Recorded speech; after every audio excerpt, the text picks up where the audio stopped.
आज लोकतंत्र के लिए जनचर्चा में स्वागत सभी का। एक विशेष प्रयोग गहरे लंबे सांस का। कुछ गहरे लंबे सांस लें। इससे आपको अपने आप अपने नज़दीक पहुंचेंगे, अपने को समझने की शक्ति बढ़ेगी और ये प्रयोग दिन में कभी भी कर सकते हैं, करते रहना चाहिए। 1-2 मिनट का प्रयोग आपको रूपांतरित करने में सक्षम है। लोकतंत्र, प्रजातंत्र चल रहा है, लेकिन इसमें बदलाव की, इसकी व्यवस्था में आवश्यकता है।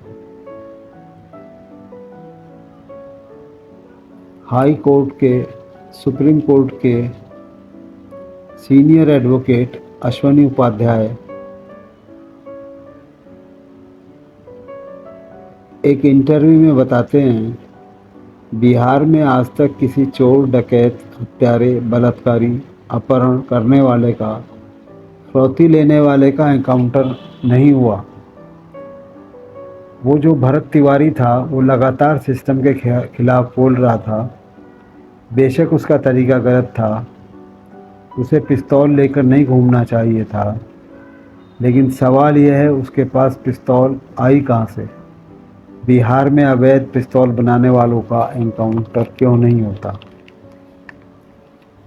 बिहार में पिछले दिनों सिस्टम के खिलाफ चिल्लाने वाले भारत भूषण तिवारी का एनकाउंटर हो गया था। उसी मामले में एडवोकेट अश्वनी उपाध्याय एक चैनल पर अपनी प्रतिक्रिया दे रहे हैं।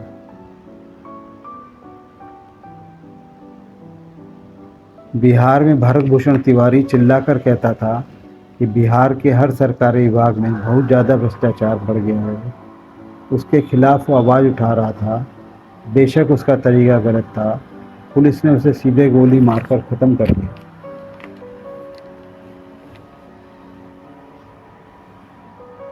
वो जिस मुद्दे को उठा रहा था, उस मुद्दे को हल करने के बजाय, या पुलिस ने घूसखोरी, कमीशनखोरी, दलाली, कटमनी, तोलाबाजी या हवालाबाजी को बंद करने के बजाय इस मुद्दे को उठाया और उसने उसी का मुंह बंद कर दिया।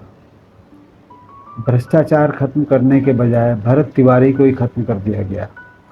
अगर कोई भरत तिवारी के एनकाउंटर से दुखी है तो जनता इस घटिया सिस्टम को बदलने की मांग क्यों नहीं करती? जब तक सरकार ये घटिया सड़ा हुआ सिस्टम चलता रहेगा, तब तक यहाँ का भरत तिवारी कल कहीं का और परसों कहीं दूसरी जगह का इस तरह मुद्दा उठाने वाले भरत तिवारी को पुलिस दुनिया से उठा देगी। सुप्रीम कोर्ट के वकील अश्वनी उपाध्याय बताते हैं कि देश में पुलिस को बदलने की मांग की जानी चाहिए। यह 1861 में अंग्रेज़ों ने बनाया था, उनके अपने फ़ायदे के हिसाब थे। अब इसी घटिया कानून का उपयोग करके पूरे देश में हमारे स्वतंत्रता संग्राम सेनानियों का एनकाउंटर हो रहा है। जनता के प्रति पुलिस की जिम्मेदारी या जवाबदेही तय होनी चाहिए। इन्वेस्टिगेशन या प्रॉपर एसओपी होना चाहिए। अगर जनता वास्तव में कुछ बदलाव चाहती है तो लोगों को नियम कानून बदलने की मांग करनी चाहिए। इसी तरह 2001 से लेकर जो हर्षद मेहता या केतन पारीक का घोटाला हुआ, 70,000 करोड़ का कॉमनवेल्थ घोटाला हुआ, उसमें क्या हुआ? फिर 1,76,000 का 2G स्पेक्ट्रम घोटाला हुआ, 16,000 करोड़ का घोटाला हुआ। 2022 में बंगाल में इतना बड़ा शिक्षक घोटाला हुआ, कई नेता घोटाले में आए, पर क्या किसी को कुछ हुआ? कितने तो नौकरशाह का भी नाम आया, लेकिन कुछ नहीं हुआ। 1988 में एक घटिया कानून बना, प्रिवेंशन ऑफ करप्शन एक्ट। अब इसे बदलने की मांग होनी चाहिए। हमारे यहाँ यूएपीए कानून तो है, इसमें कहीं लिखा नहीं है कि घूसखोरी, कमीशनखोरी और दलाली का यह सब अनलॉफुल एक्टिविटी है। इसको बदलने की मांग की जानी चाहिए। नेशनल सिक्योरिटी एक्ट में भी बदलाव होना चाहिए। ब्लैक मनी हमारे देश में कैंसर के समान है। इसके लिए सबसे पहले नेताओं और नौकरशाहों पर भ्रष्टाचार रोकना होगा, क्योंकि भारत में जो लूटते हैं वो पैसा विदेश में भेज देते हैं। वो कैसे? वो यहाँ पैसा कमाते हैं और फिर ऑस्ट्रेलिया, सिंगापुर, कनाडा या ब्राज़ील में हवाला के ज़रिए भेज देते हैं। बाहर देश में उन्हीं पैसों से मकान या फ्लैट या फार्म हाउस खरीदते हैं। इस वक्त हमारा कानून narco, polygraph, brain mapping test करने की इजाज़त नहीं देता। इसलिए इतने घोटाले हो गए, क्योंकि आज तक किसी का टेस्ट नहीं हुआ। असल में व्यवस्था जब बदलेगी जब चुनाव रिफॉर्म होगा। 1950 का घटिया रिप्रेजेंटेशन ऑफ पीपुल्स एक्ट, जिसके कारण गुंडे, बदमाश, घूसखोर, दलाल या ड्रग माफिया भी पार्षद प्रधान बन जाते हैं, यह कानून बदलने की मांग करनी चाहिए। अगर देश में 100 से बड़ी सारी नोट बंद हो जाएं और 10,000 से अधिक का लेन देन आधार कार्ड से जोड़ दें तो 90% भ्रष्टाचार खत्म हो जाएगा। लोग नेता जनता को समाजवाद, अंबेडकरवाद या गांधीवाद का पहाड़ा पढ़ाते रहेंगे। नेता जाति में, भाषा में, क्षेत्र में या अगड़े पिछड़े के आधार पर लोगों को आपस में लड़ाते रहेंगे और अपना उल्लू सीधा करते रहेंगे। यहाँ से पैसा कमाकर विदेश भेजते रहेंगे। इस पर कुछ बदलाव नहीं होने वाला। भारत को बदलना है, विकसित करना है, तो देश के सारे कार्यकर्ता पार्टियों को गुलामी करना छोड़ दें और सिस्टम बदलने की मांग करें। इस सिस्टम के लिए सद्भावना समिति एक जन सहयोग अभियान कर रही है। जनता को जागरूक होना होगा और जनता को अपने अपने क्षेत्र में अपने अपने जनप्रतिनिधि के माध्यम से ये सुझाव, ये सहयोग देना होगा, करना होगा। चुनाव में रिफॉर्म हो, भाषा की दृष्टि से संसद में जो चुने जाते हैं वो विपक्ष शब्द का गलत प्रयोग हो रहा है। जनप्रतिनिधि बहुमत से चुने जाने चाहिए, अधिक वोटों के स्थान पर। जो हमारे संविधान है इसमें से आक्रांताओं का प्रभाव बदला जाना चाहिए और ऐसी बहुत सारी चीज़ें जो अश्वनी उपाध्याय जी ने भी कही। जन जन सहयोग अभियान इसी दृष्टि से सद्भावना समिति और श्रम शिखर के द्वारा चलाया जा रहा है कि आम जन अपने जनप्रतिनिधि के माध्यम से सकारात्मक विचारधारा को विकसित कर सके। अभी मेरठ में भी देखें,